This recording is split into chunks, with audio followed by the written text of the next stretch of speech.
আমি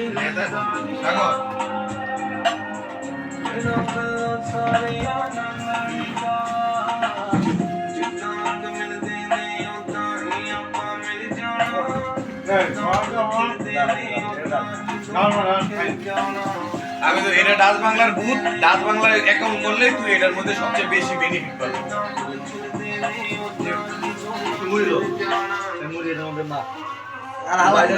আমি ধরো ডাচ বাংলা সেভ আছে, ডাচ বাংলার আইডিসি ব্যাংক সেভ সবচেয়ে মানে পুরো ডাচ বাংলার অ্যাকাউন্ট তুই এন দিয়ে করতে পারবি। আর নাহলে কালকা অফিস আওয়ারে এই বুথের মধ্যে ওকাছি গিয়ে কইলে সাগরে আরে কামালের সাজ্জাদ ভাই নাম্বার দিয়ে দিস, কথা কইলে ওই ওই রাজ বাংলা তো আমার সাজ্জাদ মামাকে মা বিপুল লিখিত না। আরে আমগো সাজ্জাদ ওই যে বুইয়া ভাইয়ের লগে বুই করতে সাজ্জাদ আছে না, ওই যে বুইওর ব্রাঞ্চে চাকরি করে, ওর নাম্বার দিয়ে দে, ওর কথা বল দিয়ে তোর সব কিছু আলাম তো।